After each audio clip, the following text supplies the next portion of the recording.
칼슘도 챙기고 비타민 D도 매일 먹고 있는데 왜 뼈가 여전히 약할까요? 열심히 영양제를 챙기고 있는데도 뭔가 빠진 것 같은 기분. 혹시 느껴보신 적 있으신가요? 특히 뼈 건강을 위해 칼슘과 비타민 D만 복용하고 있다면 아주 중요한 하나를 놓치고 있을 수 있습니다. 그 핵심 열쇠는 바로 비타민 K2입니다. 우리는 흔히 비타민 D가 칼슘 흡수를 도와주는 좋은 영양소라고 알고 있죠? 그건 정말 중요한 팩트입니다. 비타민 D3는 장에서 칼슘 흡수를 무려 20배까지 높여줍니다. 그래서 칼슘만 먹는 것보다 비타민 D3를 함께 섭취해야 더 많은 칼슘이 몸 안으로 들어올 수 있어요. 그런데 여기서 한 가지 중요한 질문이 생깁니다. 흡수된 칼슘 과연 어디로 갈까요? 문제는 바로 여기서 시작돼요. 칼슘이 무조건 몸에 들어오는 게 중요한 게 아니라 그 칼슘이 어디에 쌓이냐가 훨씬 더 중요합니다. 만약 칼슘이 뼈로 잘 가면 좋은데 그렇지 않고 혈관이나 폐, 신장 같은 곳에 쌓인다면 어떻게 될까요? 이걸 우리는 혈관 석회화라고 부르고 심하면 혈액 안에 칼슘이 혈관에 붙어 딱딱해지는 동맥경화로까지 이어질 수 있습니다. 그래서 등장한 것이 바로 비타민 K2입니다. 비타민 K2는 칼슘의 목적지를 안내하는 내비게이션 같은 존재예요. K2는 칼슘이 뼈와 치아로 잘 가게 도와주고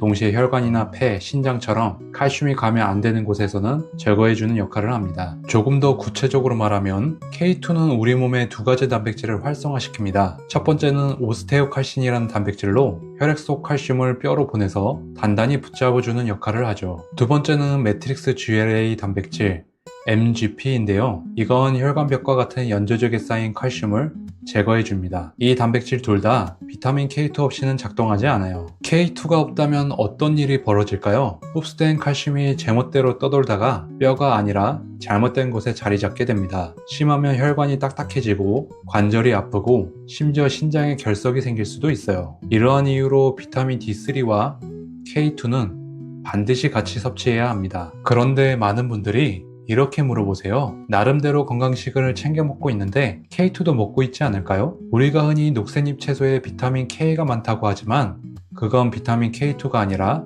K1입니다. K2는 대부분 발효식품이나 일부 동물성 식품에 함유되어 있습니다. 예를 들어 나토와 같은 발효식품과 달걀 노른자, 방목해서 풀을 먹고 자란 가축의 치즈나 고기 등에 포함되어 있습니다. 하지만 현대인들은 자극적인 음식, 패스트푸드와 같은 음식을 먹거나 아니면 반대로 저지방, 저콜레스테롤 식단을 추구하면서 자연스럽게 이런 음식들을 피하게 됩니다. 또 요즘은 서구화된 식단으로 발효식품 섭취도 줄고 가축도 곡물 사료로 대량 사육하는 방식이 많아졌습니다. 그리고 육류 대신 채식을 하는 분들은 K2 결핍이 더 심해질 수밖에 없습니다. 따라서 나는 특별히 문제없다고 생각해도 사실은 몸에 K2가 부족한 상태일 수 있다는 거죠. 본인이 K2가 많은 음식을 보충할 수 있으면 섭취를 충분히 하시고요. 현실적으로 식단만으로는 채우는 데 한계가 있잖아요. 그런 분들은 보충제를 통해 K2를 따로 챙겨주시는 게 훨씬 더 효율적일 수 있어요. 그렇다면 비타민 K2가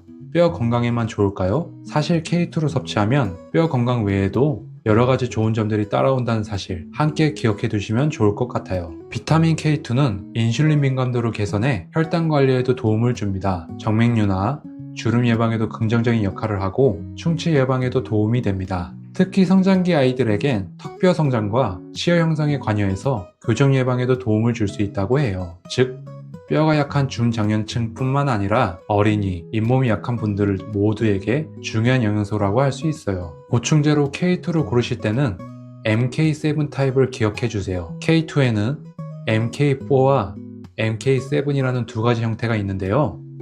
MK4는 동물성 원료에서 유래됐지만 대부분 합성이고 지속시간이 짧아요. 반면 MK7은 천연 발효로 만들어져서 지속시간도 길고 흡수율도 더 좋습니다. 하루 한 번만 먹어도 효과를 기대할 수 있고요. 그렇다면 비타민 D3와 K2는 하루에 얼마나 먹어야 할까요? 비타민 D3는 보통 하루 1000에서 2000IU 정도를 권장하지만 건강 상태에 따라 4000, 심지어 단기적으로는 10,000IU까지도 복용하는 경우가 있어요. 비타민 K2는 아직 공식 권장량은 없습니다. 하지만 대부분 하루 90에서 120 마이크로그램 정도를 추천합니다. MK7 기준으로는 하루 100 마이크로그램 정도를 기억하시면 좋고요.